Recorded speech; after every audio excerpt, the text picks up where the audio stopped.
Petroleum Negeri Terengganu. Oleh itu, Kuala Lumpur mengharapkan agar bajet kali ini mengambil kira pembangunan di negeri ini dan negeri-negeri pembangkang yang lain. Royalti yang sepatutnya Terengganu terima, walau atas apa juga nama yang Menteri Kewangan hendak berikan. Harapnya peruntukan tidak dilengahkan, apatah lagi dipotong. Belanja-belanja pembangunan juga perlu diberikan untuk dinikmati oleh rakyat Terengganu yang telah mengorbankan tanah dan alam sekitarnya serta kawasan tangkapan ikan bagi nelayan miskin demi kemakmuran seluruh negara akibat industri petroleum yang disebutkan itu.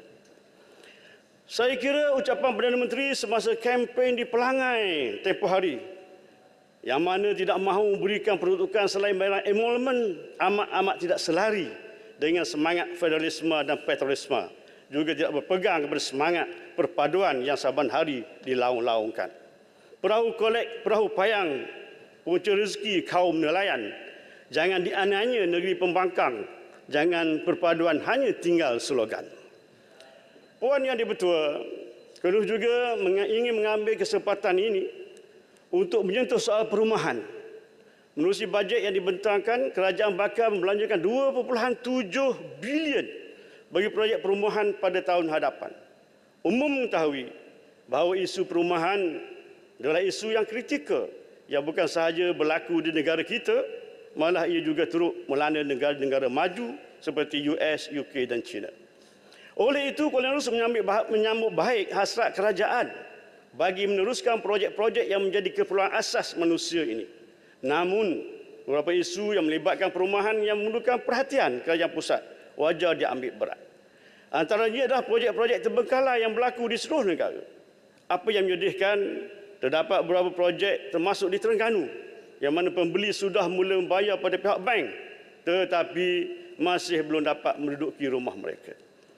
Walaupun sebahagiannya adalah projek perumahan swasta, tetapi kerajaan pusat boleh memainkan peranan untuk berhubung dengan pemaju dan kontraktor terbabit bagi menyelesaikan masalah yang terbabit. Jabatan Perumahan Negara di bawah Kementerian Perumahan dan Kajian Tempatan KPKT dipahamkan telah mengenal pasti projek-projek terbengkalai seluruh negara. Namun saya lihat kali ini perlu didokong oleh dengan izin political will daripada pemerintah pusat untuk menyelesaikan masalah yang begitu meruncing sekarang. Kedua, dari sudut kos bahan binaan yang semakin mencanak naik, kerajaan pusat seharusnya meneliti perkara ini supaya pembangunan yang mampan berlaku di seluruh negara secara sekata. Selain melihat kembali pengurusan import bahan binaan, kerajaan pusat juga perlu memiliki mekanisme supaya tidak berlaku perbezaan ketara kos bahan binaan di setiap negeri yang akhirnya membawa kepada lambungan harga rumah yang tidak lagi mampu ditanggung oleh pemaju, kontraktor maupun pembeli itu sendiri. Ketiganya adalah dari sudut penyaman perumahan. Perdana Menteri, Yang Berhormat Perdana Menteri ada menyebutkan tentang jaminan sehingga 10 bilion bagi manfaat peminjam yang diusahakan melalui syarikat kredit perumahan SJKP. Kerajaan pusat harus menyedari terdapat ramai rakyat yang diistilahkan sebagai unbankable dengan izin ataupun yang tidak layak membuat pinjaman dengan institusi keuangan. Bukan semata-mata kerana mereka tidak mampu bayar, bahkan ada mereka yang lebih berpendapatan berbanding dengan yang diluluskan oleh pihak bank. Malangnya mereka ini, yakni biasanya orang-orang kampung yang tinggal di pedalaman yang bekerja sendiri, tidak mempunyai akaun bank pun kerana mereka tidak perlu melakukan transaksi melibatkan bank. Mereka ini dianggap tidak layak meminjam. Perkara ini perlu diperhalusi dengan mewujudkan satu skim pinjaman khusus untuk melonggarkan syarat atau memperkenalkan mekanisme baru bagi mengukur kelayakan khusus bagi golongan yang disebutkan. Keropok lekor, ketupat sotong, jodoh merahim sebagai kudapan, beban rakyat harap ditolong. Perumahan bukan isu sembarangan. Puan Yang di-Pertua, Kuala Lumpur ingin beralih kepada isu kesihatan. Terima kasih kerana dalam bajet baru ini kerajaan telah memperuntukkan kepada Kementerian Kesihatan sehingga 41.2 bilion berbanding 36.3 bilion pada tahun yang lalu. Kami di Terengganu mengharapkan agar peruntukan tersebut mencakupi projek pembinaan, penyiapan dan penaikan taraf hospital dan juga pusat kesihatan di negeri ini. Buat masa ini di Terengganu hanya memiliki satu hospital sahaja yang menyediakan cukup kelengkapan untuk kes-kes kritikal. Itu pun tidak selengkap negeri jiran iaitu Kelantan dan Pahang. Apa yang menyediakan sebarang komplikasi kritikal di hospital-hospital daerah seluruh negeri Terengganu terpaksa dipindahkan ke Hospital Sultanah Nur Zahirah HNZ di Kuala Terengganu yang merupakan salah satu hospital yang lengkap di negeri ini. Ada juga yang terpaksa dipindahkan ke negeri luar sama ada ke Kota Baru maupun ke Kuantan. Jarak perjalanan pindahan itu tentunya memperjudikan nasib sakit yang boleh menyebabkan berlaku apa-apa juga kemungkinan dalam perjalanan yang jauh tersebut. Selain daripada terpaksa menanggung kos perpindahan dan menyulitkan dan juga membebankan waris-waris mereka yang datang membantu. Yang seterusnya, kerajaan juga harus lihat dari segi fasiliti rawatan pesakit mental. Kesihatan mental menjadi tajuk yang kian membimbangkan di zaman moden ini. Kerana ia melanda berbagai pihak termasuk kanak-kanak, pelajar universiti, malahan warga emas. Permintaan yang semakin tinggi terhadap khidmat pakar psikiatri menyebabkan seorang pesakit terpaksa menunggu berbulan-bulan lamanya hanya untuk satu sesi yang kurang daripada setengah jam. Sedangkan pesakit sebegini memerlukan pemantauan berterusan dan rapi sepanjang saat kritikal mereka. Selain daripada fasiliti kesihatan, bebanan tugas pada doktor dan pegawai perubatan juga harus diteliti. Ini merupakan kali kedua saya menyatakan perkara ini di Parlimen sejak Kerajaan Madani terbentuk. Namun sehingga kini tidak menunjukkan sebarang tanda tekanan kerja ke atas Kementerian Kesihatan kita bakal berakhir. Apa yang peliknya, kita tidak kekurangan sumber manusia. Ribuan graduan perubatan dalam dan luar negara kita berjaya hasilkan setiap tahun. Kerajaan menanggung jutaan ringgit bagi kos pengajian mereka saban tahun.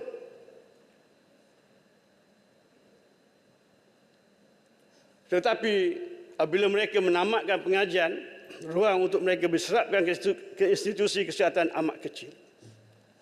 Ada yang terpaksa menunggu sehingga berbulan, malah bertahun sebelum dipanggil melaporkan diri. Di saat doktor sedia ada tidak mencukupi, kenapakah masih ramai doktor yang tidak diserapkan ke jawatan tetap? Apakah pula sebab gaduhan perubatan masih tidak mendapat kerja? Puan Yang di-Pertua, di kesempatan ini juga saya ingin membangkitkan isu berkenaan jurawat terlatih warga asing JTWA yang hangat diperkatakan baru-baru ini.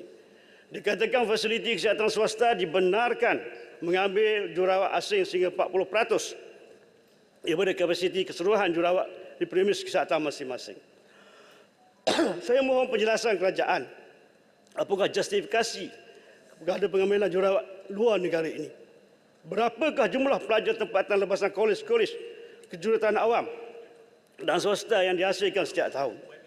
Sehingga kini berapa ramaikah dalam kalangan graduan kejurawatan yang masih belum mendapat penempatan? Meskipun pengambilan jurawat asing ini tertakluk kepada terma dan syarat yang ditetapkan kerajaan, namun saya berpandangan bahawa KKM seharusnya memberi keutamaan pada anak-anak tempatan lepasan kursus berkaitan untuk mengisi kekosongan yang ada terlebih dahulu sebelum membuka ruang kepada warga asing untuk bekerja dalam sektor kesihatan negara. Kain songket, kain batik, seni halus penuh bergaya, pengurusan doktor biarlah sistematik, jangan diperlakukan sambil lewat. Terakhir, Puan Yang di-Pertua, Kuala Lurus juga ingin menyentuh soal alam sekitar melalui bajet yang dibentangkan. Kuala Lurus menyambut baik inisiatif kerajaan membenarkan peruntukan berjumlah 200 bilion bagi peralihan ke arah ekonomi rendah karbon melalui dana pembiayaan institusi keuangan. Sudah tiba masanya Malaysia memikirkan bagaimana untuk menjadikan karbon kredit sebagai sumber pendapatan negara. Awal tahun lalu, Yang Berhormat Perdana Menteri mengumumkan sebanyak RM10 juta kredit karbon dijana oleh negara sebagai permulaan pasaran. Ini suatu permulaan yang baik. Saat negara lain semakin hilang khazanah alam sekitar mereka ditelan oleh arus pembangunan. Mereka sebenarnya berhutang dengan negara kita yang memiliki ribuan hektar hutan simpan yang menjadi paru-paru dunia buat masa ini. Kolonialis mengharapkan kerajaan dapat membentangkan secara telus di Parlimen ini tentang pengurusan operasi skim kredit karbon. Kami mohon penjelasan pihak kerajaan tentang instrumen dan kaedah pengukuran kredit karbon yang digunakan pakai supaya ianya benar-benar berkesan dan setimpa dalam urusan transaksi dengan negara luar. Sila guna. Akhirnya satu paragraf lagi. Untuk kawasan saya, Kuala Nurus mohon pencerahan apakah status projek tempatan banjir Tepuh Bangau Air Lilih Kuala Nurus. Kerana saya dapati dalam buku peruntukan belanjawan 2024 tiada peruntukan untuk RTB untuk rancangan tempatan banjir Tepuh Bangau Air Lilih. Walhal ia telah pun diluluskan sebelum ini. Mohon penjelasan pihak kerajaan. Wah burung permainan tradisi bertaraf dunia alam sekitar amanah Tuhan tidak dijaga rosak binasa. Sekiranya sekadar itu, Puan Ketua, terima kasih atas peluang yang diberikan kepada saya. Wallahualam. Assalamualaikum warahmatullahi wabarakatuh. Terima kasih Yang Berhormat Kuala Nerus. Saya jemput Yang Berhormat Sikh. Assalamualaikum warahmatullahi wabarakatuh. Dan selamat petang. Terima kasih Tuan Yang di-Pertua. Saya bersama-sama membahaskan pembentangan belanjawan 2024 ini. Yang pertama, saya ingin menekankan betapa pentingnya penerapan prinsip amanah dalam segala aspek kehidupan termasuk dalam soal kepimpinan, soal memimpin, soal mengurus negara termasuk soal menjaga hak-hak rakyat. Jika ditelusuri sejarah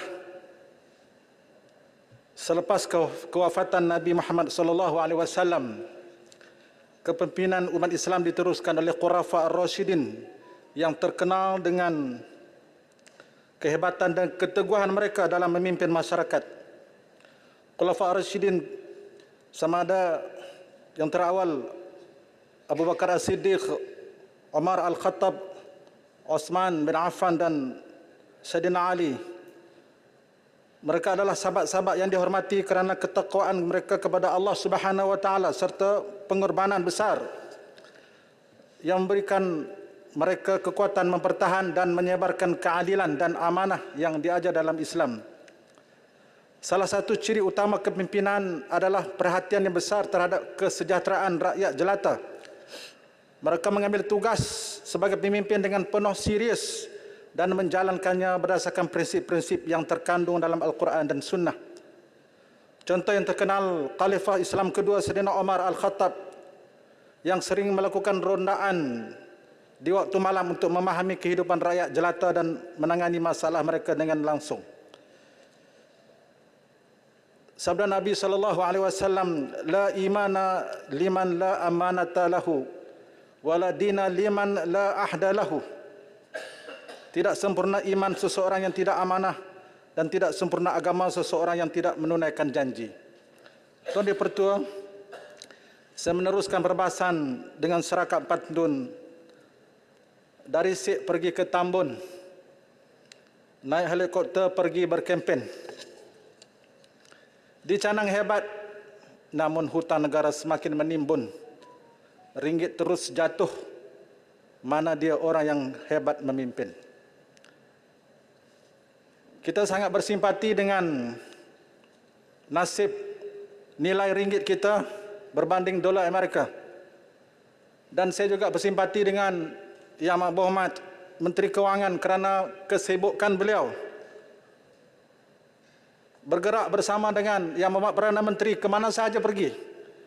Beliau tidak sempat untuk melihat dengan lebih teliti, dengan lebih serius bagaimana untuk memastikan nilai ringgit kita akan terus jatuh berbanding RM RM4.78 pada hari ini. Apabila kita melihat keseluruhan pandangan, saya ingin menegaskan bahawa belanjawan 2024 yang dibentangkan belum mencapai tahap keseluruhan dan masih belum memberikan manfaat yang holistik kepada semua rakyat. Keadaan ini menjadi lebih jelas bahawa kerajaan masih terlibat dalam banyak permainan politik tanpa mempertimbangkan kepentingan rakyat sejagat yang terus menghadapi tekanan keuangan akibat daripada pengurusan ekonomi negara yang masih belum cukup untuk memastikan ekonomi diurus dengan baik.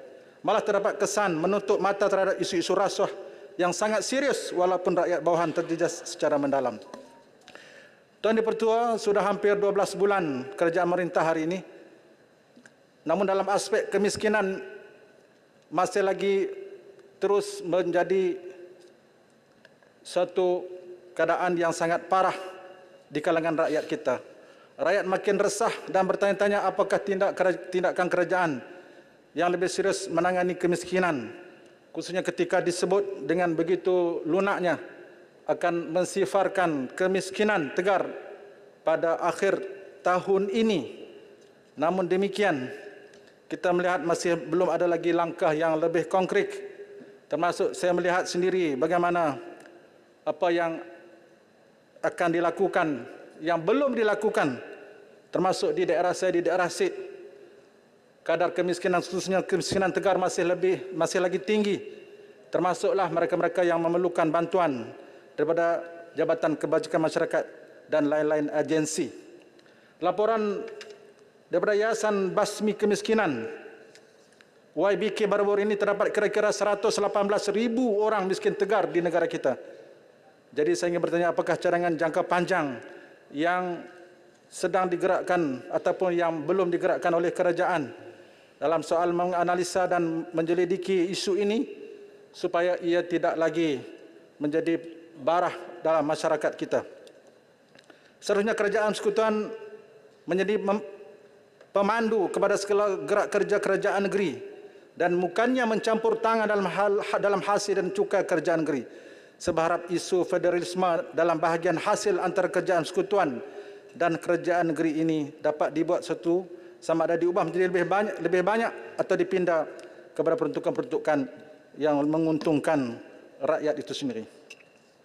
Tuan Pertua, saya melihat kerajaan tidak serius dalam usaha meningkatkan gaji rakyat.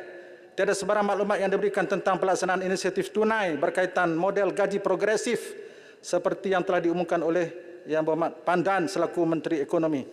Ini menunjukkan ketidakjelasan dan ketidakcakapan dalam menjalankan tanggungjawab mereka terhadap isu gaji rakyat yang merupakan satu keperluan asas dalam memperbaiki kesejahteraan ekonomi negara. Saya ingin bertanya tentang relevansi menarik semula subsidi diesel secara total seperti mana yang dibangkitkan oleh ahli parlimen yang lain. Bagaimana pihak kerajaan ingin memastikan tidak berlaku peningkatan harga barangan apabila kos-kos berkaitan logistik yang pastinya akan meningkat seperti mana kos pengangkutan lori dan sebagainya. Tuan Dipertua, saya berbangkit juga berkaitan isu keselamatan makanan negara ketika Yang Berhormat Menteri bersama kita petang ini. Yang pertama, saya ingin bertanya bagaimanakah plan intervensi yang telah dilaksanakan oleh kerajaan dalam tempoh 2 minggu ini.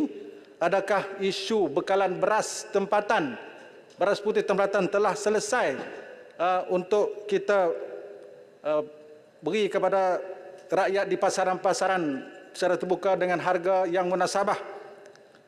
Namun saya melihat isu perbekalan beras putih tempatan ini masih belum selesai walaupun langkah-langkah intervensi yang telah dilakukan. Saya ingin bertanya bagaimanakah peruntukan subsidi yang diumum oleh Yang Amat Berhormat Perdana Menteri sebanyak RM400 juta yang akan diberikan kepada pihak industri, kepada pihak pengeluar beras yang mereka memberi ataupun membekalkan keperluan beras kepada primis-primis kerajaan di asrama-asrama sekolah, di hospital, di penjara dan sebagainya. Adakah RM400 juta itu telah pun diberikan dan bagaimanakah agihan subsidi tersebut dilaksanakan secara telus? Kita sangat risau jika subsidi ini hanya habis di tengah jalan, namun bekalan beras putih tempatan kita untuk seluruh rakyat untuk isi rumah ini tidak dapat kita selesaikan. Saya juga ingin membangkitkan berkaitan dengan harga lantai padi yang diumumkan pada Belanjawan 2024 naik daripada RM1,200 kepada RM1,300. Kenaikan harga lantai ini saya melihat tidak ada komitmen daripada kerajaan, namun ia bergantung kepada pihak pengilang-pengilang yang membeli beras, membeli padi daripada petani-petani. Para petani khususnya di daerah di kawasan muda Kedah di Perlis, mereka merasakan RM1,300 ini masih belum mencukupi untuk mereka menampung kos penanaman padi yang terus meningkat, harga-harga input racun, harga baja yang sangat tidak terkawal di pasaran hari ini. Mereka memohon untuk disemak kembali harga lantai padi ini sehinggalah mereka boleh melihat jumlahnya ataupun nilainya sangat munasabah berbanding dengan kos yang mereka terpaksa hadapi. Iaitulah mereka menuntut sebanyak RM1,600 untuk 1 tan metrik. Yang seterusnya saya ingin bertanya kepada Kementerian Pertanian dan Keterjaminan Makanan. Hal yang disebut juga oleh Yang Berhormat Pokok Sena tadi berkaitan harga benih padi yang juga terus menjadi isu yang tidak lagi ada kesudahannya. Diumumkan oleh Yang Menteri bahawa harga di pintu kilang ataupun harga lantai benih padi sebanyak RM40 untuk satu beg 20 kg dan dinaikkan daripada yang diumum sebelum ini RM32 dan harga runcit sebanyak RM45. Kita ingin memastikan bahawa jumlah ataupun harga benih padi ini tidak mengganggu proses penanaman padi, khususnya bermulanya fasa 1 di seluruh kawasan Mada pada ketika ini. Dan para petani merungut jumlah ini walaupun ditetapkan oleh kerajaan harga yang ada, namun di pihak pengilang bahkan peruncit itu sendiri mereka sewenang-wenangnya menaikkan harga benih padi ini sehingga mencecah RM55 untuk satu beg. Jadi saya ingin menyarankan supaya bahagian penguatkuasaan, bahagian kawal selia padi dan beras perlu memastikan dari segi proses ataupun penguatkuasaan untuk memastikan tidak ada kilang-kilang ataupun peruncit-peruncit ini menjual harga benih padi secara sewenang-wenangnya. Tuan Dipertua, saya ingin terus membangkitkan berkaitan dengan yang terakhir hal keselamatan makanan ini. Saya mencadangkan Yang Maha Menteri bahagian kawal selia padi ini diangkat menjadi sebuah jabatan kawal selia padi. Dilihat dari segi komitmen dan juga kebertanggungjawaban kerja yang ditanggung oleh unit ini sangat besar, termasuk perlu menambah keanggotaan dari segi penguatkuasaan, bajet dan sebagainya. Dalam soal benih padi ataupun padi atau beras putih tempatan dan beras putih import ini, kita boleh melihat model negara Jepun yang mensyaratkan setiap pengeluaran benih padi ataupun pengeluaran beras putih tempatan, bagnya dikeluarkan oleh pihak kerajaan sendiri dan kerajaan boleh menyelia berapa ratus ribu beg yang dikeluarkan oleh pengilang-pengilang. Tuan Dipertua, saya terus ingin bangkitkan yang berkaitan dengan isu yang telah lama kita bangkit di Dewan ini berkaitan dengan perolehan kapal SCS Littoral Combat Ship yang masih belum lagi ada kesudahannya.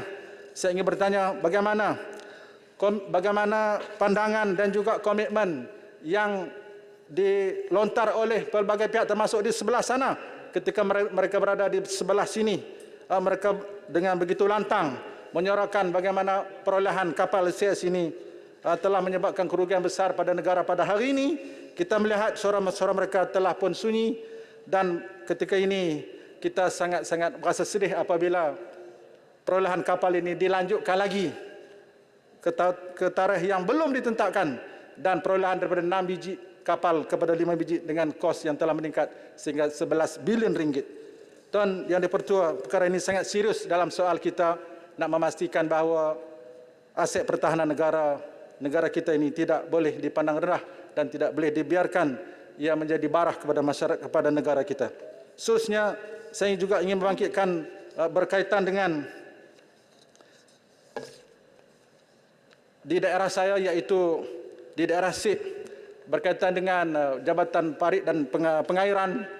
isu banjir yang masih belum berlaku, yang terus berlaku. Semalam lebih 118 buah rumah ditenggelami banjir.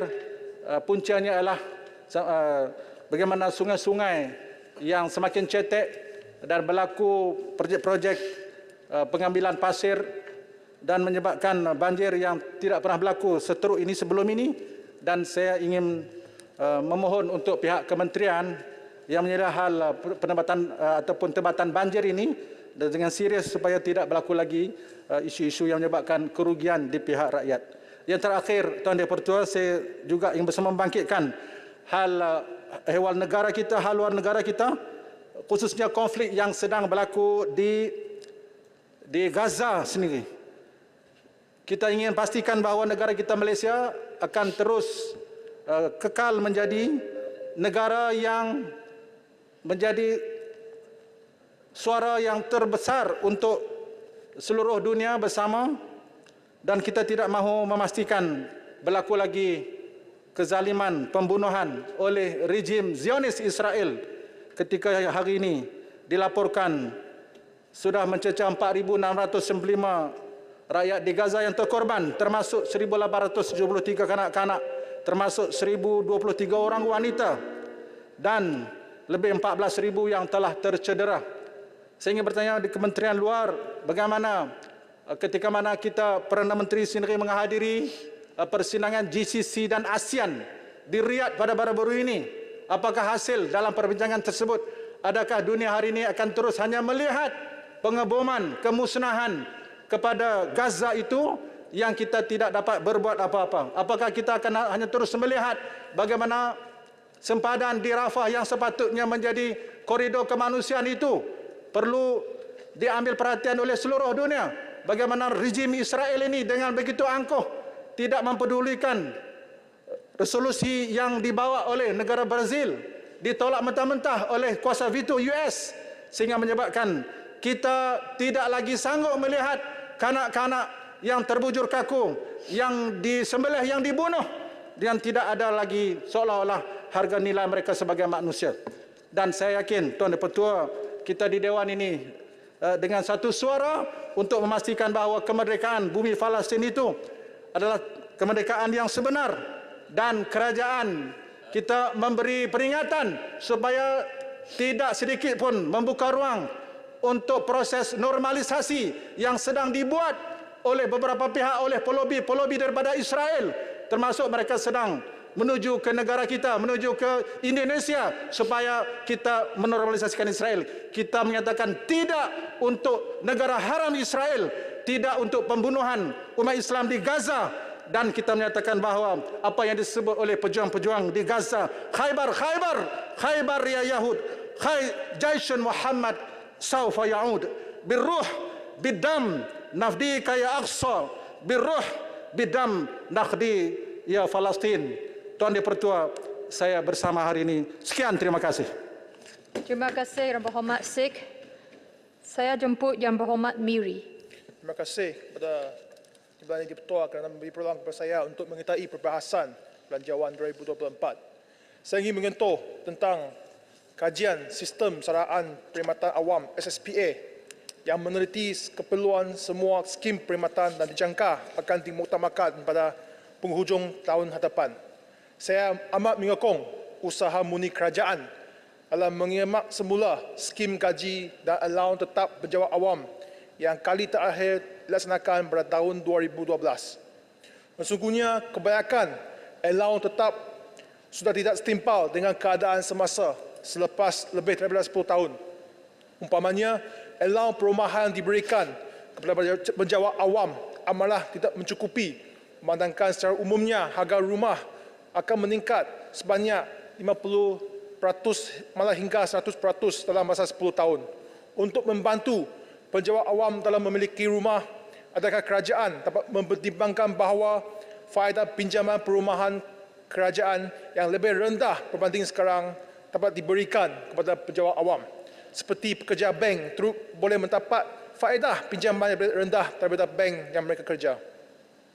Berkaitan dengan bayaran emolumen lain dan juga keistimewaan seperti pencen kerajaan, saya berasa amat kecewa dengan kenyataan mereka di luar sana sejak kebelakangan ini yang mempertikaikan pencen dan emolumen yang diterima oleh pejabat awam.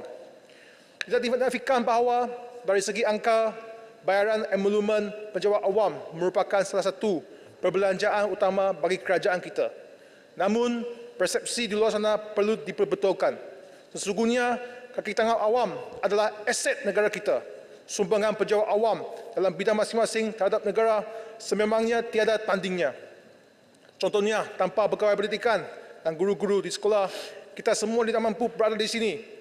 Kita juga ada pegawai-pegawai perubatan seperti Dr. Muru yang menjaga kesihatan kita. Kita ada pasukan keselamatan seperti polis, tentera, bomba yang telah memberi pengorbanan yang lebih besar berbanding kita semua di sini. Demi menjaga keselamatan dan keamanan negara, demi menyelamatkan nyawa, mereka perlu mengambil risiko sehinggalah kehilangan nyawa diri dalam menjalankan tugas mereka. Adalah amat zalim terhadap mereka jika kita terus membiarkan mereka untuk menerima gaji dan allowance yang tidak sepadan dengan jasa mereka kepada negara. Janganlah kita take it for granted. Mana keadilannya jika dalam pasukan bomba sedang menyelamatkan nyawa, ketika pasukan keselamatan sedang beroperasi menjaga keamanan, tetapi pada masa yang sama mereka masih perlu bimbang bagaimana gaji mereka dapat mengira anak-anak kecil atau ibu bapa yang semakin berusia. Berikutan dengan transformasi teknologi yang semakin cepat, ditambah lagi dengan dasar-dasar reformasi yang ingin dilaksanakan oleh kerajaan untuk mencapai agenda Malaysia Madani, peranan penjawat awam adalah amat penting untuk memastikan dasar-dasar kerajaan kita dapat dilaksanakan dengan berjaya di seluruh negara. Saya ingin mengutip satu kertas kerja yang disediakan di bawah United Nations Development Programme dengan tajuk Motivating Civil Servants for Reform and Performance. Dalam kertas kerja program ini, berbagai kajian kes di merata dunia, terutamanya negara-negara membangun, tentang bagaimana kita boleh tingkatkan pencapaian pejabat awam di negara-negara ini. Antara kesimpulannya adalah insentif kepada pejabat awam merupakan kunci utama untuk kita meningkatkan produktiviti di sektor awam. Saya quote dengan izin, incentives are critical factor for the success of reforms and the performance of public organizations. After a general overview of the major lessons from the literature on incentives, major incentive issues should be taken into account in designing appropriate institutions, facilitating reform processes and capacity development in developing country. Ini juga terbukti apabila turut disahkan bahawa kajian sistem saraan perkhidmatan awam tidak hanya memfokuskan berkenaan soal kenaikan gaji dan allowance di sektor awam, tetapi juga bagaimana kita dapat meningkatkan produktiviti pejabat awam. Oleh itu, saya amat menyokong usaha kerajaan untuk menjaga kebajikan pejabat awam dan saya amat berharap kajian tersebut dapat disiapkan dan hasil kajian dapat dilaksanakan dengan secepat mungkin. Terima kasih, Ketua. Terdapat dua projek yang terdesak dan harus diberi keutamaan sepenuhnya di kawasan Miri. Sudah hampir 10 tahun, rancangan demi rancangan, permohonan demi permohonan, tetapi amat mengecewakan bahawa apabila masih tidak dapat direalisasikan dalam Belanjawan 2024. Malah setiap kali sesi soal jawab Menteri Berkenaan tentang status dua projek ini, jawapannya tetaplah sama, iaitu masih dalam pertimbangan. Pertama sekali ialah lapangan terbang Miri. Bangunan terminal yang hanya mampu menampung 2 juta penumpang setiap tahun dan telah beroperasi melebihi kapasiti asalnya sejak tahun 2012.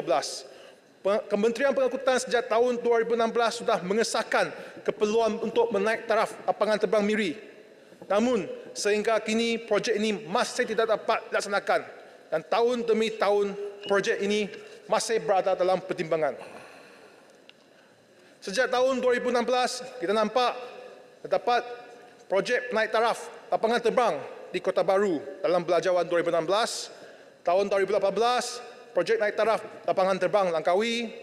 Tahun 2020 di Ipoh. Tahun 2023, lapangan terbang antarabangsa Pulau Pinang dan Subang. Dan dalam Belanjawan 2024 pula, kita nampak penaik taraf untuk lapangan terbang di Tioman, Pahang. Menurut Annual Report Malaysia Airport Holdings Berhad tahun 2022, selepas KOIA, lapangan terbang Penang, Kota Kinabalu, Kuching dan Langkawi, lapangan terbang Miri adalah yang ke-6 paling banyak pengguna yang paling sibuk.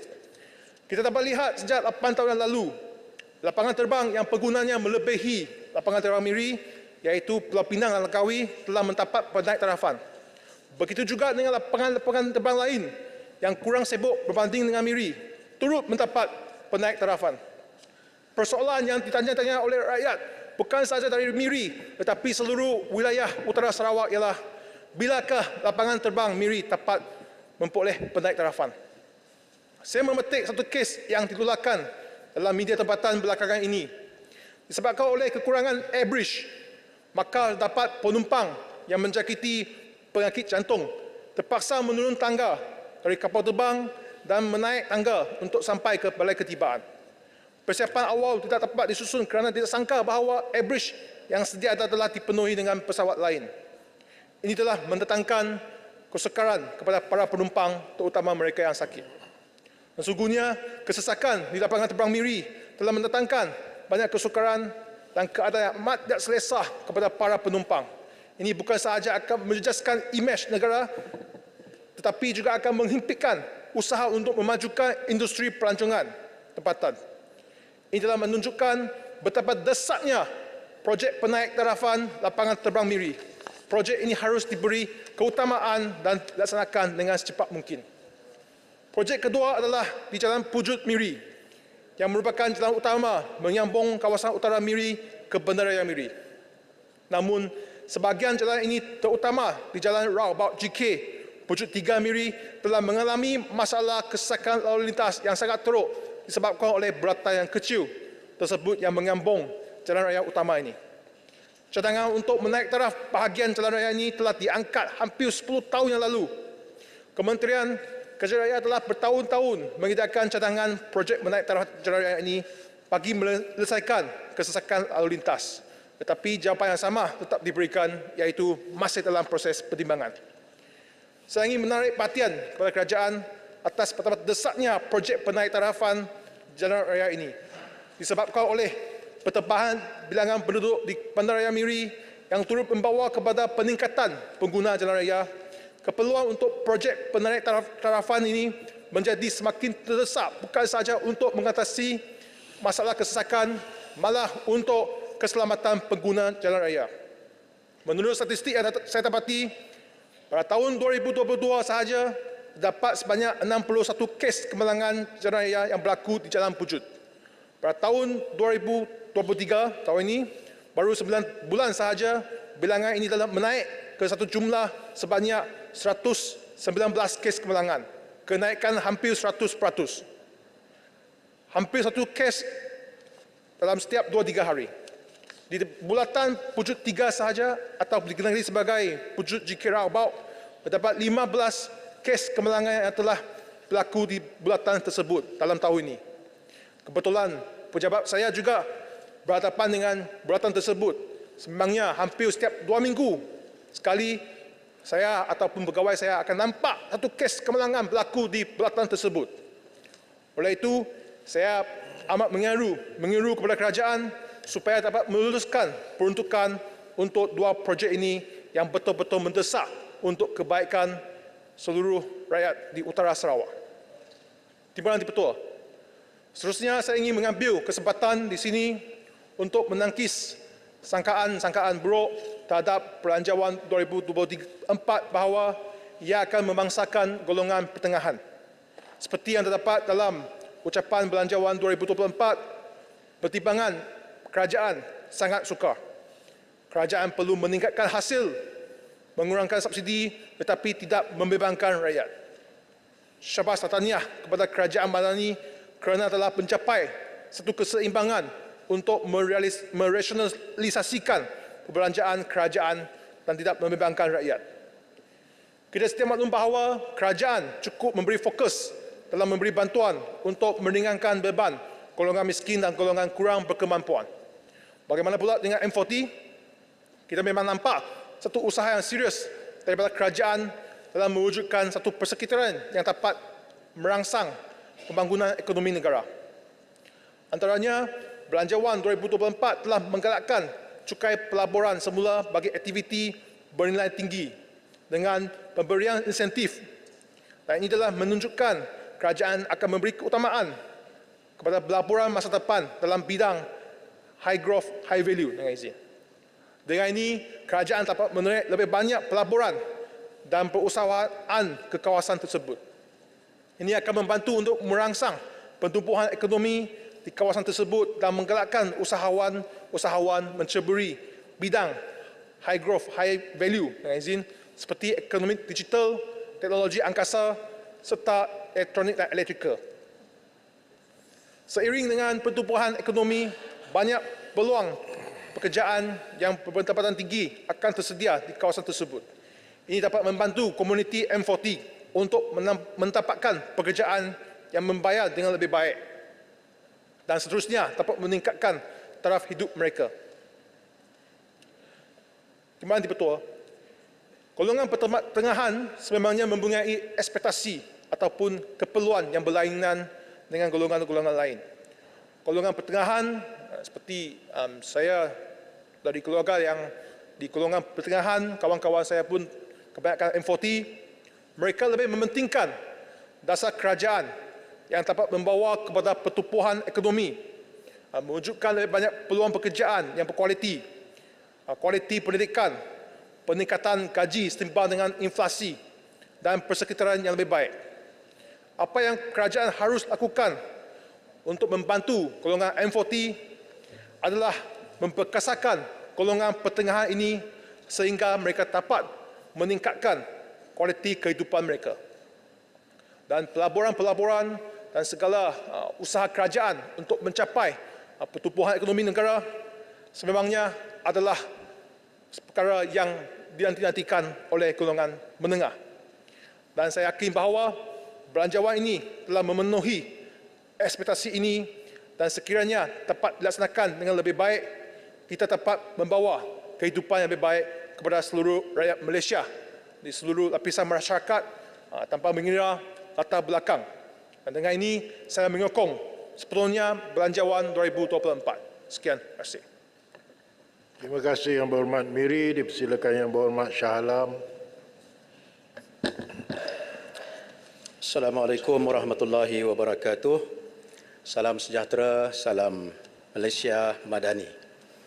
Saya ingin mengucapkan jutaan terima kasih kepada Datuk Yang di-Pertua kerana memberi ruang kepada saya untuk membahaskan belanjawan 2024 Malaysia Madani yang telah dibentangkan oleh Yang Amat Berhormat Tambun pada 13 Oktober yang lalu. Saya juga ingin mengucapkan syabas dan tahniah kepada Yang Amat Berhormat Perdana Menteri, Kementerian Keuangan dan semua agensi kerajaan yang terlibat menyediakan belanjawan 2024 ini yang beriltizam mereformasikan ekonomi Malaysia Madani dan memperkasakan rakyat. Saya tertarik dengan mukadimah yang dilakukan oleh Yang Amat Berhormat Tambun ketika beliau memetik surah Al-Qasas ayat 77. Wabtaghi fima ataka Allahu ad-daral akhirah wa la tansa nasibaka minad dunya wa ahsin kama ahsanallahu ilaik wa la tabghil fasada fil ardi innallaha la yuhibbul mufsidin. Dan kejarlah ganjaran yang telah dikurniakan Allah kepadamu di akhirat kelak. Akan tetapi janganlah engkau melupakan bahagianmu di dunia ini, yakni keperluan dan bekalan. Dan berbuat ihsanlah, yakni berbuat baiklah sebagaimana Allah berlaku ihsan kepadamu.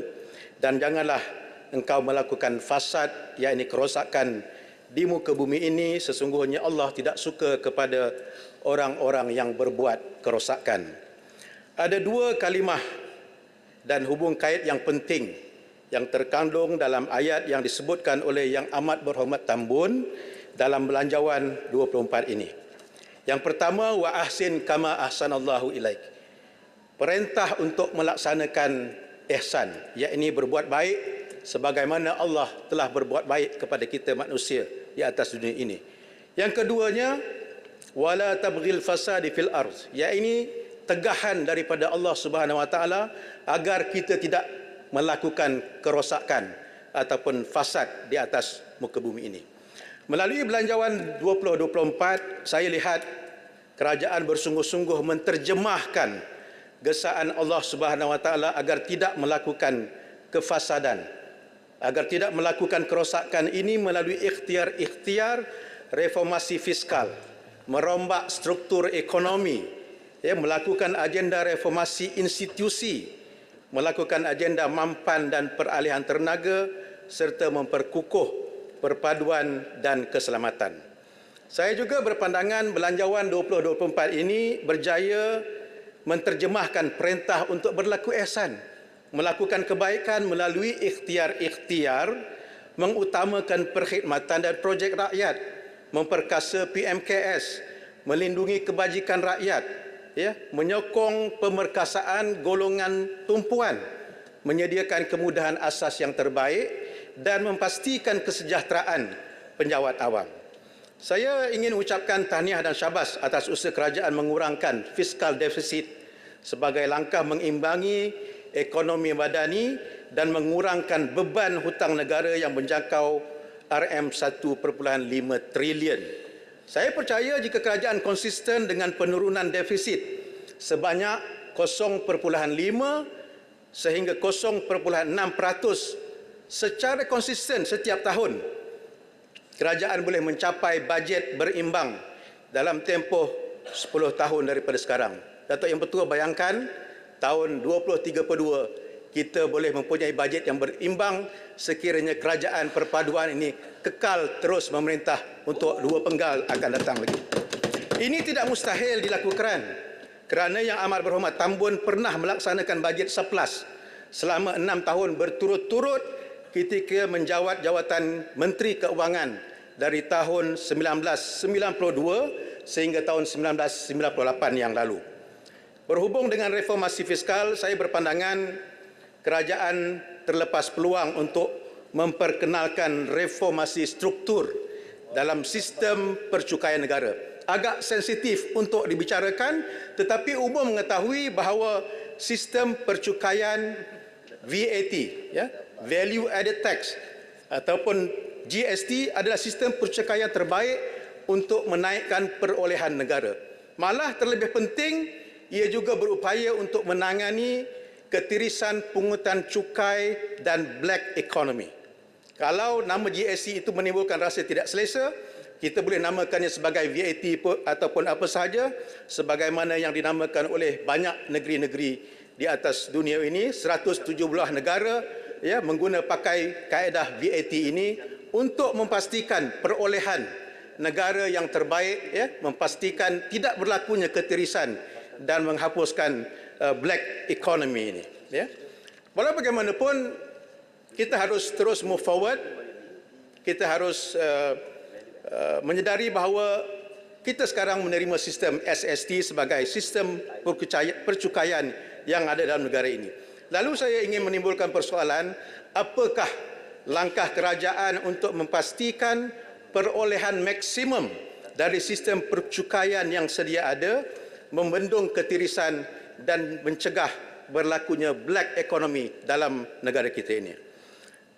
Datuk Yang Bertuah, saya memahami usaha kerajaan memperkenalkan capital gain tax, cukai barang mewah dan cukai jualan dan perkhidmatan yang daripada 6% hingga kepada 8%. Tetapi sebenarnya kenaikan 2% itu hanya berlaku kepada cukai perkhidmatan.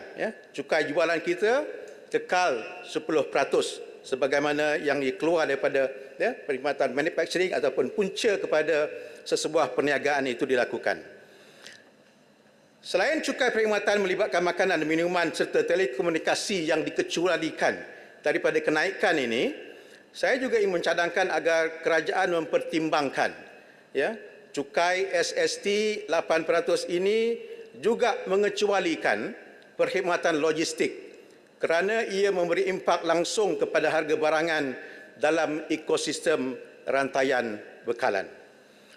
Datuk Yang Bertuah, satu lagi berkenaan dengan sistem percukaian dalam negara kita ini, saya juga merasakan dan mencadangkan agar kerajaan mempertimbangkan cukai property gain tax yang telah pun dilupuskan,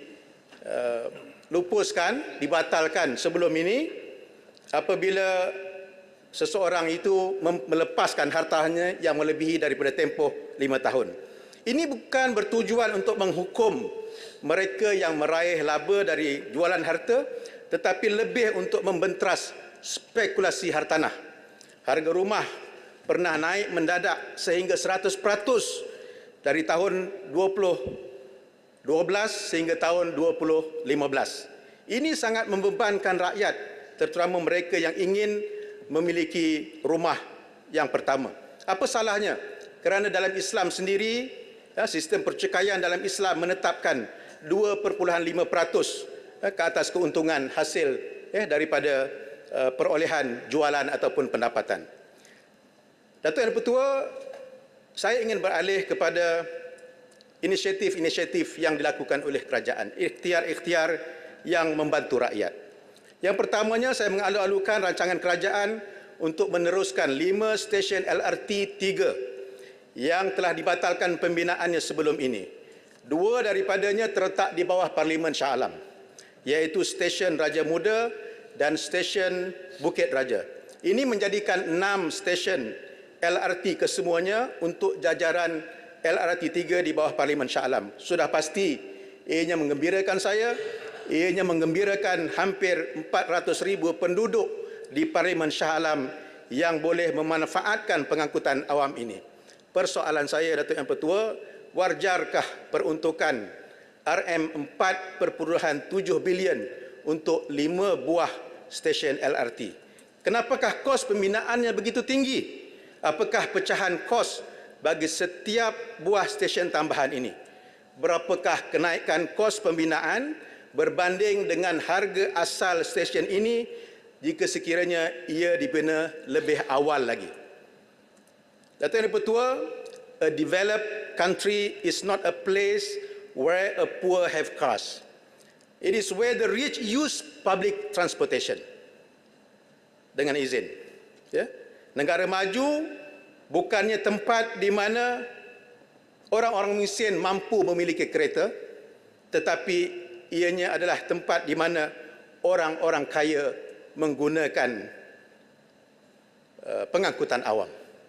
Ini diucapkan oleh Gustavo Petro, mantan Datuk Bandar Bogota, Colombia.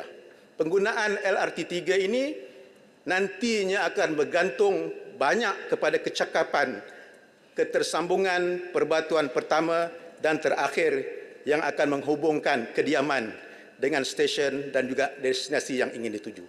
It is the first and the last miles that matters. Saya juga mengalu-alukan rancangan kerajaan menyokong keperluan LRT 3 ini, iaitu Prasarana Malaysia Berhad bersetuju untuk memperolehi 150 buah bas elektrik dan membina 3 depo bas dengan kos RM600 juta. Sudah pasti ianya merupakan satu langkah yang baik bagi menyahut saranan daripada kerajaan sendiri untuk memastikan carbon emission dalam negara ini dapat dikurangkan secara beransur-ansur. Baru-baru ini kerajaan telah memperkenalkan Pelan Hala 7 Peralihan Tenaga Negara NETR. Sasaran net zero adalah pada tahun 2050. Pelan ini kelihatannya sangat ambitious. Satu cita-cita yang sangat tinggi. Lalu saya ingin bertanya, apakah milestone ke arah objektif net zero bagi negara kita? Apakah ukuran jangka pendek yang akan dilaksanakan supaya rancangan ini boleh dipertanggungjawabkan kepada kerajaan semasa, kepada menteri dan juga kementerian? Mungkin untuk tempoh 5 tahun, supaya kerajaan semasa itu boleh bertanggungjawab ke atas pelan yang direncanakan oleh kerajaan ini. Saya juga ingin tahu apakah program Hala 7 dan kesediaan kerajaan memacu tenaga boleh baharu, terutama dalam menggalakkan microgrid secara terancang dan bersasar. Baru-baru ini Yang Amat Berhormat Tambun telah mengumumkan lawatan ke Abu Dhabi dan Masdar City. Masdar City adalah ibu pejabat agensi tenaga boleh baharu antarabangsa yang menghubung organisasi kerajaan di Timur Tengah. Masdar City diumumkan bersedia melabur sebanyak RM37 bilion dalam industri tenaga negara kita ini. Persoalan saya, apakah bentuk dana kuasa tenaga yang terkait dengan cadangan pelaburan itu? Masdar City mempunyai solar farm yang sangat luas sesuai dengan ketersediaan mereka yang mempunyai kawasan tanah lapang dan terdedah dengan sinaran matahari sepanjang tahun. Namun UAE, kerajaan UAE sedang membina 4 loji nuklear sebagai sumber tenaga alternatif mereka. Memandangkan iklim negara kita yang menghadkan kesediaan sumber solar sepanjang tahun, adakah kerajaan juga akan mempertimbangkan di suatu masa nanti tenaga nuklear sebagai sumber tenaga di masa akan datang? Datuk Yang Pertua, kita melihat begitu banyak ikhtiar-ikhtiar yang dilakukan oleh kerajaan bagi meningkatkan ataupun mengangkat syiar Islam dalam negara kita ini. 1.9 bilion ringgit bagi pengurusan dan pembangunan hal ehwal Islam yang merangkumi pembinaan institusi pendidikan Islam dan tahfiz. 150 juta ringgit untuk menyelenggara dan menaik taraf prasarana sekolah agama rakyat, institusi pondok, berdaftar dan sekolah tahfiz, dan bantuan-bantuan lain kepada guru-guru kafa, imam, siak, noja dan sebagainya, dan RM20,000 kepada semua sekolah agama rakyat yang berdaftar di bawah JAKIM. Namun, Datuk Yang Dipertua, saya rasa ikhtiar-ikhtiar yang dilakukan oleh kerajaan ini sudah pasti mungkin boleh menimbulkan suasana yang tidak selesa apabila adanya anasir-anasir yang sering mempertikaikan tentang gagasan Malaysia Madani, hasrat kerajaan Malaysia Madani ini untuk meningkatkan dan mengangkat syiar Islam ini, apabila mereka sering menimbulkan, pihak-pihak yang tertentu ini sering menimbulkan bahawa Malaysia ini Islam terancam, Melayu terpinggir dan sebagainya.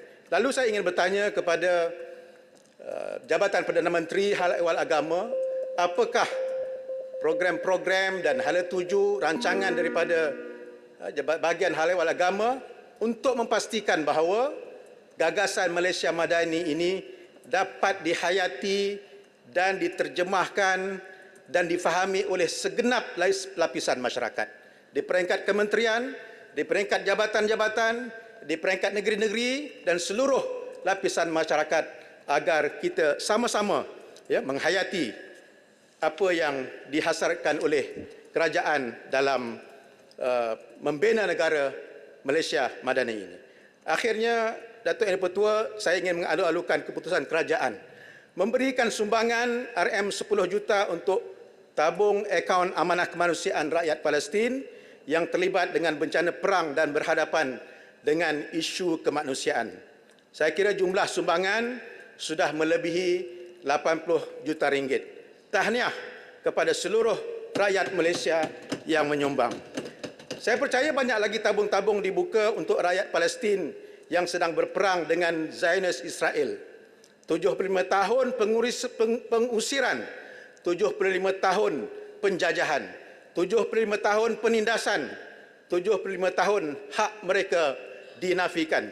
Cukup-cukuplah dengan apa yang kita saksikan selama ini. Oleh kerana itu saya menyeru agar kerajaan terus menyatakan pendirian yang tegas agar menyokong kerajaan Palestin, pimpinan Hamas yang sah mentadbir bumi Gaza ini, agar terus kita sama-sama memberikan tekanan kepada Zionis Israel dan sekutunya supaya memberikan hak rakyat Palestin untuk kembali mendiami tanah air mereka secara bebas dan berdaulat.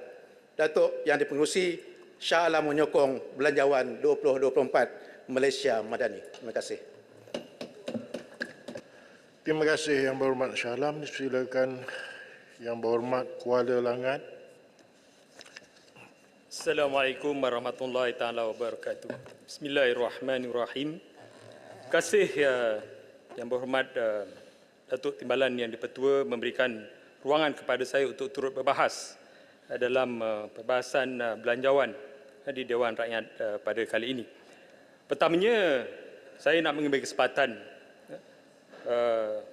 selaku wakil kepada warga Kuala Langat yang cintakan keamanan untuk menyampaikan mesej membantah sekeras-kerasnya dan mengutuk di atas kekejaman rejim Israel Zionis dan sokongan negara-negara sekutunya yang melancarkan serangan secara membabi buta kepada orang awam, rumah-rumah ibadat, termasuk masjid-masjid, dan yang paling teruk, mereka juga mengebom hospital yang menjadi tempat perlindungan kepada ribuan rakyat Palestin yang mengorbankan ratusan rakyat yang tidak berdosa. Tuan Yang di-Pertua, dalam masa yang sesingkat ini ada beberapa perkara yang saya kira ingin saya sentuh dalam perbahasan ini. Pertamanya adalah berkaitan dengan kenaikan kadar cukai perkhidmatan 6 hingga 8%. Tahniah kepada kerajaan yang mana anggaran belanjawan 2024 ini adalah belanjawan yang tertinggi 393.8 bilion, belanja mengurus 303.8 bilion, belanja perbangunan 90 bilion, dan saya kira ini adalah perbelanjaan yang sangat tinggi. Jadi Tuan Timbalan Yang di-Pertua, kenaikan cukai perkhidmatan 6 sehingga 8% tidak termasuk makanan dan minuman dan telekomunikasi, tetapi meluaskan kepada skop perkhidmatan logistik. Di sini saya juga ingin mendapat jaminan daripada kerajaan dengan kenaikan cukai perkhidmatan ini. Apakah jaminan kerajaan bahawa kos perkhidmatan kesihatan di dalam negara kita ini tidak akan meningkat? Saya kira sudah tentunya secara tidak langsungnya akan meningkat kerana sebahagian besar daripada perolehan kesihatan di dalam negara kita ini masih lagi bergantung kepada sumber daripada luar negara. Sebagai contoh, mungkin boleh saya katakan peruntukan anggaran peruntukan 5.8 bilion untuk perolehan bekalan ubatan, bahan guna habis dan reagen dan vaksin. Sudah tentu ia akan menyebabkan dalam ekosistem ekonomi itu akan meningkatkan kos harga dan secara tidak langsungnya ia akan meningkatkan perkhidmatan kesihatan dan ia akan menjadi sangat membebani kepada rakyat. Walaupun mungkin ada beberapa program kepada B40 seperti skim perubatan madani dan bantuan terus, tapi saya kira ini masih lagi akan memberikan bebanan kepada rakyat secara keseluruhannya. Yang kedua adalah bagi dalam membendung isu dalam membendung risiko kesihatan. Duty excise minuman bergula 40 sen kepada 50 sen seliter. Dan dimaklumkan bahawa hasil daripada ini adalah untuk mengatasi penyakit-penyakit diabetes dan juga perawatan dialisis. Yang saya kira sepatutnya peruntukan ataupun lebihan dapatan perolehan ini sepatutnya digunakan sebagai untuk memberikan soal pencegahan ataupun pendidikan kesihatan kepada rakyat. Kerana saya melihat sehingga pada hari ini pun apabila kita lihat jumlah pesakit-pesakit diabetes, pesakit-pesakit dialisis, saya kira adalah akibat daripada kesedaran ataupun kurangnya pendidikan kesihatan sampai kepada mereka. Di sini juga saya nak bertanya kepada kerajaan berkaitan dengan tajaan oleh Perkeso kepada pesakit-pesakit dialisis pencarum yang terpaksa menerima rawatan dialisis. Adakah kerajaan ataupun Perkeso sendiri ada bercadang untuk meningkatkan kos rawatan yang daripada dahulu sehingga pada hari ini pada kadar RM150 setiap rawatan. Begitu juga untuk suntikan EPO hanya sekadar RM80 untuk 3 kali dalam masa sebulan. Saya kira ini sangat tidak mencukupi dalam keadaan suasana ekonomi kita pada kali ini. Saya cukup tertarik apabila kerajaan juga mengatakan bahawa akan mengenakan bukti eksais kepada produk tembakau kunyah. Saya pun tidak pasti bagaimana kesan akhirnya tembakau kunyah ini. Tetapi apa yang saya sangat concern adalah berkaitan dengan RUU kawalan produk merokok demi kesihatan awam. Saya kira ini menjadi bahan cerita, bualan, perbincangan, perdebatan di luar sana. Ramai yang tidak setuju pada peringkat awalnya apabila nikotin dikeluarkan daripada akta racun, daripada persatuan-persatuan NGO dan sebagainya, persatuan perubatan, persatuan farmasi, persatuan pengguna, sehinggalah kita apabila kertas RUU dibacakan pada kali pertama, diserahkan kepada Jawatankuasa Pilihan Khas Kesihatan untuk meneliti supaya akhirnya dia akan dibentangkan di dalam dewan ini. Tetapi apabila kita dapat maklumat walaupun sudah berada dalam aturan mesyuarat, dibatalkan taklimat kepada ahli-ahli parlimen pada 9 hari bulan, ia menjadi satu manifestasi bahawa rang undang-undang ini tidak akan dibentangkan di dalam Dewan pada kali ini. Saya tidak pasti. Saya ingat usaha di peringkat Jawatankuasa Pilihan Khas bermesyuarat 11 kali kita bermesyuarat selepas sahaja dirujukkan paper ini kepada Jawatankuasa Pilihan Khas. Dan daripada 11 kali itu, sebahagian besarnya ataupun sekurang-kurangnya 11 kali kita membincangkan sehinggalah kita keluarkan penyata Jawatankuasa Pilihan Khas Kesihatan berkaitan dengan RUU kawalan produk merokok demi kesihatan awam ini. Kita melihat sekiranya tidak diluluskan pada kali ini, satu lakuna yang besar akan berlaku di luar sana. Akan lebih ramai lagi remaja-remaja, anak-anak kita sama ada di peringkat sekolah, seawal di peringkat usia di sekolah, di mana statistik yang menunjukkan begitu, akan bertambah dengan lebih banyak lagi. Siapakah yang akan bertanggungjawab di atas perkara ini apabila berlaku ketagihan-ketagihan? Cukup mudah, hanya beberapa kali sedutan ataupun hisapan ia akan menyebabkan ketagihan nikotin daripada produk merokok itu sendiri. Sebab itu saya mahu jawapan daripada pihak kerajaan. Perkara yang seterusnya adalah berkaitan dengan skim perubatan madani, yang saya kira sebagai pilot perintisnya pada tahun ini dimulakan dengan jumlah 120 juta untuk program skim perubatan madani dan akan ditambah kepada selagi 100 juta untuk perubatan madani pada tahun hadapan. Saya juga mahu apakah statusnya di setiap daerah-daerah yang telah diputuskan. Cuma saya juga nak tahu sama ada di negeri Selangor ini yang memang sudah ada skim perubatan seperti ini, Sihat Selangor, adakah berlaku tindakan penerima-penerima skim ini? Adakah kerajaan negeri akan meningkatkan jumlah RM250 bagi setiap keluarga ataupun RM125 bagi seorang dan RM75 bagi setiap orang ataupun dalam apa yang disebutkan dalam kriteria itu. Kemudian saya juga nak bertanya kepada pihak kerajaan berkaitan dengan kesesakan Hospital Tunku Abdul Rahimah yang menjadi projek perintis kepada klinik kesihatan Bandar Botanik, dan ada beberapa lagi klinik yang lain yang dijadikan sebagai projek perintis yang kita dimaklumkan di Hospital Tunku Abdul Rahimah ini dapat mengurangkan sehingga 54% bebanan ataupun kesesakan itu. Dan sama ada bagaimana statusnya pada hari ini, adakah di kawasan-kawasan lain juga projek ini memberikan impak yang cukup baik.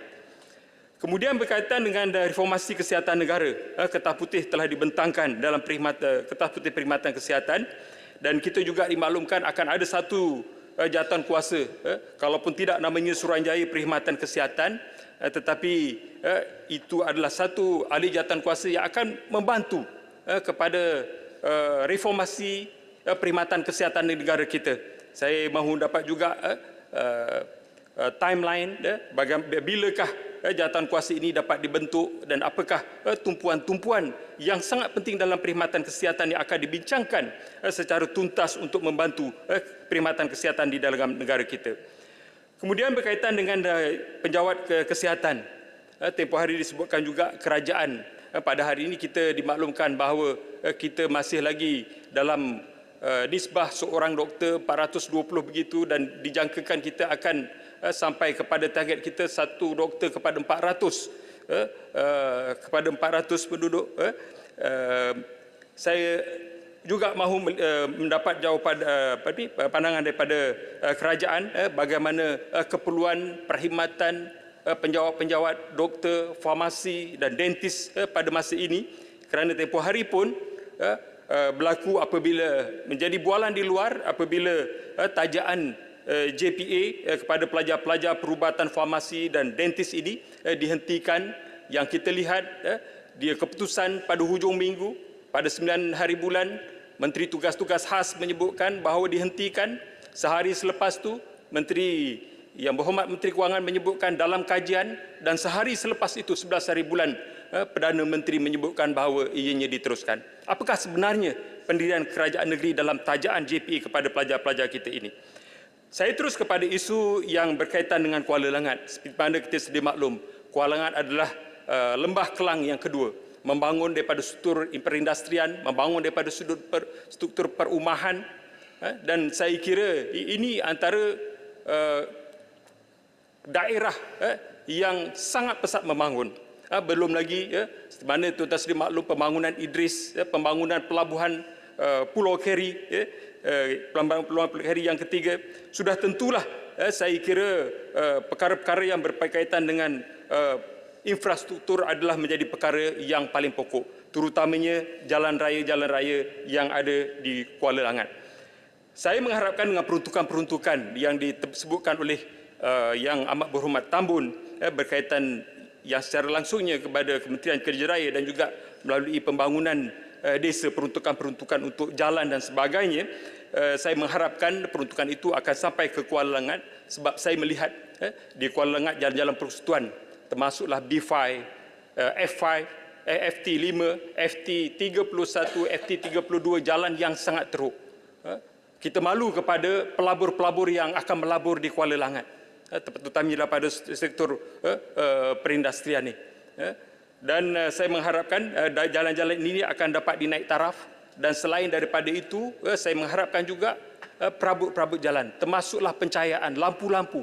Kalau saya katakan FT5 daripada Morib ke Tanjung Sepat tidak ada lampu, yang malangnya garis jalan juga telah pudar, dan ini memberikan risiko untuk kemalangan terutamanya di waktu malam.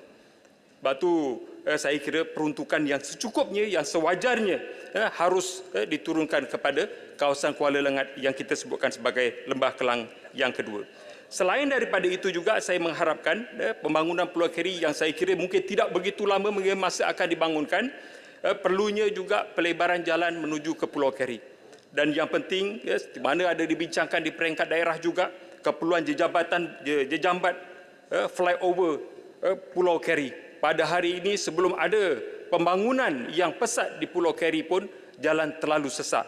Saya juga mengharapkan ada naik taraf di jalan-jalan yang tertentu. Terutamanya walaupun ia bersifat jalan dalam negeri seperti B129, B126, B60, yang mana jalan inilah yang digunakan oleh pengguna-pengguna kenderaan yang saya kira terlalu sesak. Kalau B129 Jalan Garuda Batu Sembilan Kebun Baru ini, dan juga B60 Seri Ceding yang mana jalannya terlalu kecil dan kenderaan-kenderaan yang mempunyai muatan yang besar, dan jumlah waktu puncak kenderaan yang begitu banyak, kenderaan motor terutamanya yang terdedah kepada kemalangan. Saya kira kalau tersilap sedikit pun, kalau tuan-tuan lalu di jalan-jalan ini dapat melihat di tengah-tengah jalan itulah laluan-laluan motor yang bergerak terlalu laju untuk pergi kerja dan juga balik kerja. Dan saya harapkan kalau tidak dapat ditambahkan jumlah pelebaran jalan itu, sekurang-kurangnya ada laluan sikal khusus untuk penunggang motosikal ini menggunakan jalan sebagai laluan yang utama. Kemudian saya juga nak menyebutkan hari ini menjadi satu isu apabila kenderaan-kenderaan yang bermuatan yang tinggi melalui jalan-jalan kampung, kerana itu menjadi salah satu akses kepada kawasan perindustrian yang saya kira sebelum ini tidak disusun dengan baik. Akhirnya disebabkan oleh laluan kenderaan-kenderaan yang mempunyai memuatan yang tinggi ini melebihi 8 tan, jalan jadi teruk. Baru sahaja lepas diturap, kenderaan besar lalu, jalan akan teruk. Juga disebabkan oleh kenderaan-kenderaan besar ini, maka pendawaian ataupun rantaian pendawaian elektrik dan juga telekom daripada TNB dan juga daripada telekom menyebabkan dia dilanggar dan mengganggu juga urusan-urusan rakyat sehingga menyebabkan pergaduhan dan sebagainya. Saya harapkan, saya sangat berterima kasih kepada JPJ yang memberikan dan juga pasukan polis yang membantu, tetapi sejauh manakah mereka akan sentiasa menunggu. Sudah tentulah saya kira kerajaan mempunyai jalan penyelesaian yang terbaik untuk menguruskan keadaan seperti ini. Untuk akhirnya saya ingin menyentuh soal berkaitan dengan TVET. Saya ingat ahli parlimen sebelum ini mahu menjadikan Kuala Lengat ini sebagai salah satu hub pendidikan, dan di situlah banyak dibangunkan sekolah-sekolah berasrama penuh, matrikulasi dan sebagainya. Begitulah juga dengan pusat-pusat TVET, termasuklah College Community, ILP, Politeknik dan juga Giat Mara yang ada. Cuma saya dapat maklumat pada hari ini respon kemasukan bilangan yang tidak memuaskan. Saya tidak tahu apa sebabnya, mungkin disebabkan khusus-khusus yang ditawarkan.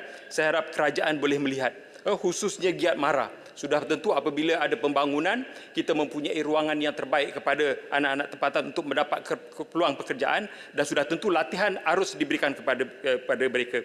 Dan saya melihat Giat Mara ini kedudukan yang sangat tapak yang sangat kecil, mungkin kosnya pun tidak menarik kepada anak-anak kita, yang akhirnya mungkin ini boleh dilihat semula bagaimana kita boleh memperkasakan Giat Mara di Kuala Lengat itu sebagai satu alternatif kepada anak-anak kita yang mungkin mempunyai keupayaan daripada sudut TVET-nya walaupun akademiknya mereka tidak sebaik mungkin. Jadi yang berhormat Datuk Timbalan Speaker, terima kasih kerana memberikan sedikit ruangan masa kepada saya walaupun waktu telah tamat. Sekali itu inilah perbahasan saya. Terima kasih. Terima kasih Yang Berhormat Kuala Lengat. Dipersilakan Yang Berhormat Bukit Bendera.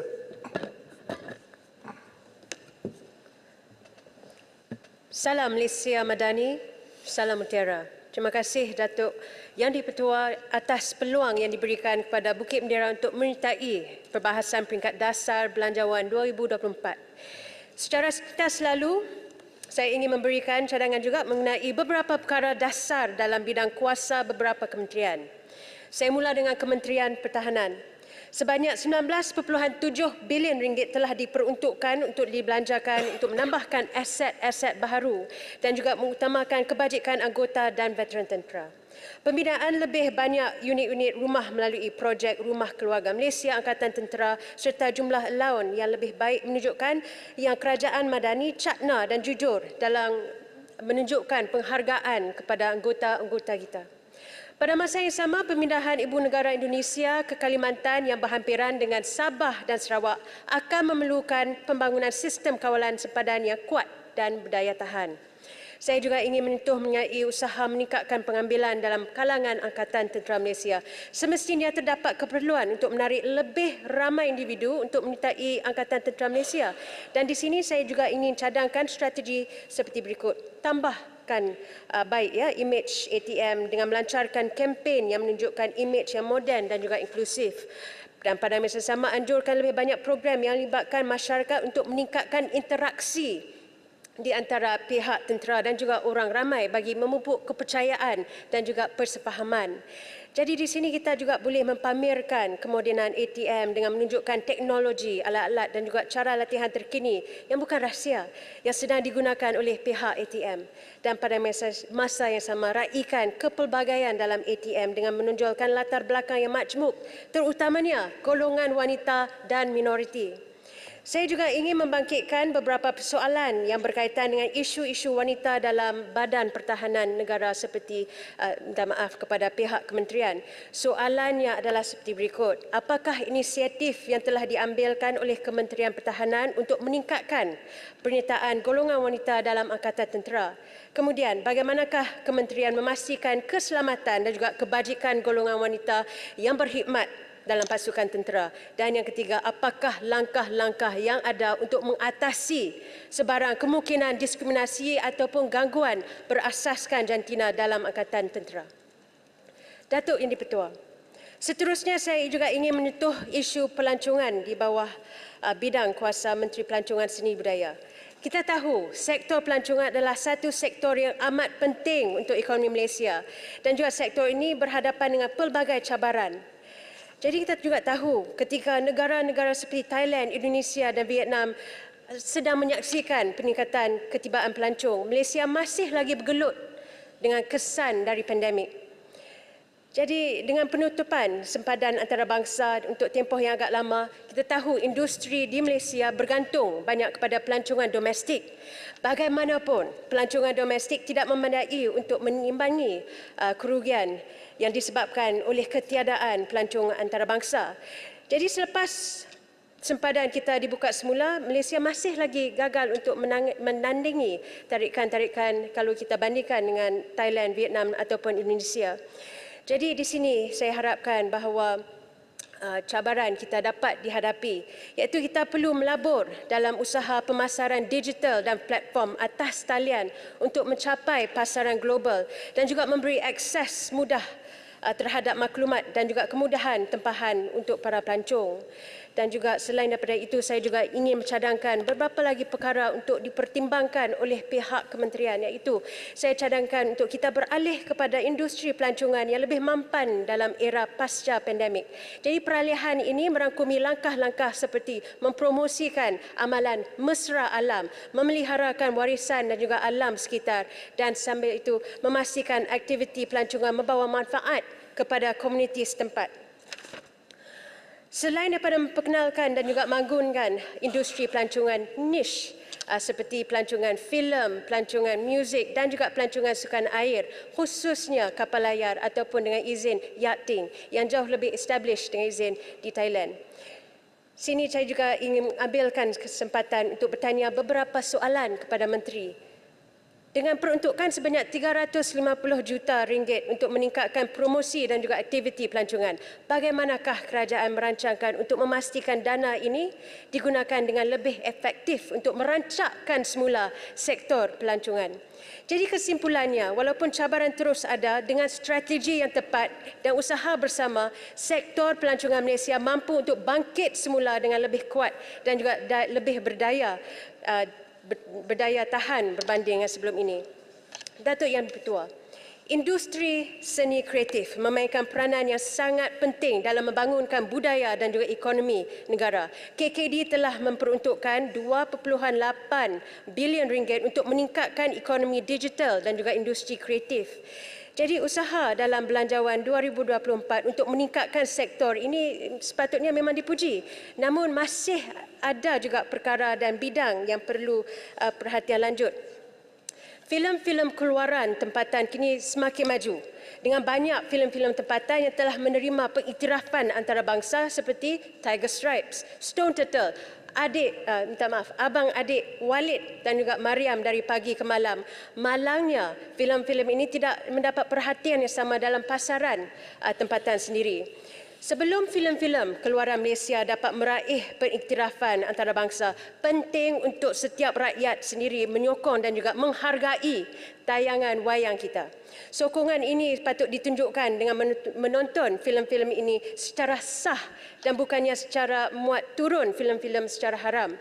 Buat masa ini, pasaran filem di Malaysia didominasi oleh filem-filem Hollywood, Korea dan juga filem-filem asing. Jadi untuk industri pawagam Malaysia berkembang di peringkat antarabangsa, mereka perlu ada sokongan kuat dalam pasaran domestik terlebih dahulu. Buat masa kini, masih terdapat beberapa kelemahan dalam segi pengedaran dan juga usaha mempromosi filem tempatan yang memerlukan perhatian segera. walaupun kita ada skim wajib tayang dari Finas yang dikuatkuasakan oleh pada tahun 2005 yang sepatutnya dapat memastikan bahawa filem-filem tempatan ditayangkan di pawagam untuk sekurang-kurangnya 2 minggu. Skim ini ada kekurangan yang menunjukkan regresif terhadap pembangunan industri filem tempatan. Jadi pemerhatian saya menunjukkan bahawa pawagam-pawagam tempatan biasanya memperuntukkan waktu tayangan yang tidak masuk akal bagi filem-filem tempatan seperti awal pagi ataupun lewat malam pada hari bekerja. Lebih buruk lagi, setengah waktu tayangan untuk filem tempatan dijadualkan terlalu dekat dengan waktu sembahyang. Seakan-akan mereka ingin menghalang penonton dari datang untuk menyokong filem-filem ini. Contoh terdekat baru-baru ini adalah filem Walid dan juga Pagari Bulan, di mana hanya 1 minggu selepas mula ditayangkan, filem ini hanya ada 1 tayangan di setiap pawagam dan tidak ada sebarang tayangan dijadualkan pada waktu malam kecuali di 1 pawagam sahaja, iaitu tayangan ini dijadualkan pada waktu 7.30 malam berdekatan dengan waktu semayang maghrib. Jadi apakah yang sedang berlaku? Jadi di sini kita harus teliti semula. Kalau kita tengokkan ada negara-negara luar seperti Korea, saya bagi contoh, mereka menghadkan tayangan filem. Sebagai contoh, 8 dari 10 filem yang ditayangkan adalah filem tempatan. Jadi saya faham bahawa perkara ini akan meningkatkan persaingan dalam kalangan pembuat filem tempatan dan seterusnya meningkatkan kualiti filem-filem tempatan. Jadi tindakan ini mungkin dapat tentangan setengah pihak, tetapi ia merupakan satu langkah yang boleh memajukan industri filem tempatan. Jadi Datuk Yang Dipertua, saya ingin menyentuhkan beberapa perkara mengenai hak dan juga keadilan untuk anak-anak yang berada di bawah bidang kuasa Jabatan Perdana Menteri, Kementerian Wanita, Kanak-kanak dan Pembangunan Sosial dan juga Kementerian Dalam Negeri. Kita tahu bahawa pandemik COVID-19 telah mendedahkan kelompongan yang besar dalam sistem penjagaan dan pelindungan kanak-kanak di Malaysia. Jadi pelindungan kanak-kanak, hak mereka dan juga kebajikan mereka adalah satu topik yang penting. Di Malaysia sudah ada seruan untuk yang semakin kuat supaya sebuah Suruhanjaya kanak-kanak yang bebas ditubuhkan untuk mengatasi pelbagai masalah dan juga isu yang berkenaan dengan kanak-kanak. Jadi Suruhanjaya yang dicadangkan perlu diperkasakan untuk memberikan laporan secara terus kepada Parlimen, menjamin juga hak dan kemajuan kanak-kanak diteliti rapi dan yang pentingnya Suruhanjaya ini diberikan peruntukan yang mencukupi dan juga mempunyai kaki tangan yang kompeten untuk membantu pelbagai kementerian dalam hal ehwal yang berkenaan dengan kanak-kanak. Jadi tumpuan Suruhanjaya ini juga perlulah merangkumi perkara yang penting seperti keselamatan kanak-kanak, menghapuskan kemiskinan kanak-kanak dan juga menambah baik perkhidmatan dan seterusnya. Jadi di sini saya juga ingin tahu lebih lanjut mengenai status Suruhanjaya kanak-kanak. Kerajaan secara berprinsip kita tahu telah bersetuju untuk menumbuhkan Suruhanjaya kanak-kanak iaitu satu badan bebas yang dapat memantau dan juga memelihara hak kanak-kanak di Malaysia. Kita juga tahu bahawa lebih daripada 50 buah negara mempunyai sekurang-kurangnya satu badan khusus pemantauan hak asasi kanak-kanak. Jadi populasi kanak-kanak di Malaysia adalah 9.19 juta, iaitu hampir 30% daripada jumlah penduduk Malaysia. Jadi adakah kerajaan juga merancangkan untuk menubuhkan Suruhanjaya kanak-kanak Malaysia dan juga adakah akta khusus akan diperkenalkan? Ia adalah untuk menjaminkan bahawa sistem tersebut mesra kanak-kanak demi kepentingan terbaik kanak-kanak kita. Jadi, Datuk Yang Dipertua, kanak-kanak tanpa status kewarganegaraan juga adalah salah satu masalah yang membimbangkan dan juga yang memerlukan perhatian segera kerajaan. Kanak-kanak kini dilahirkan dan juga dibesarkan di Malaysia. Jadi kebiasaannya mendapati diri Malaysia tersekat di luar sistem undang-undang tanpa sebarang hak asasi dan juga keistimewaan yang dinikmati melalui kerakyatan.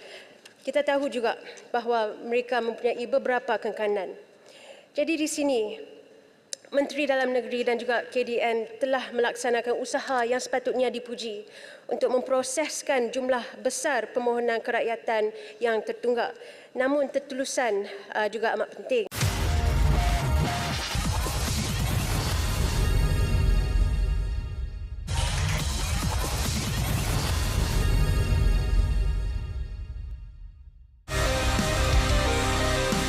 Sejak ditubuhkan, Amanah Ikhtiar Malaysia telah berjaya membantu 1 juta peminjam, khususnya ibu tunggal dan golongan miskin melalui penyediaan modal perniagaan kecil-kecilan. AIM telah menunjukkan prestasi yang sangat cemerlang dengan mencatatkan kadar pinjaman tak berbayar, non-performing loan terendah iaitu 0.26% pada tahun 2022. Bagi menyokong fungsi AIM yang berupaya membasmi kemiskinan, Kerajaan Perpaduan menyediakan peruntukan pembiayaan sebanyak RM100 juta.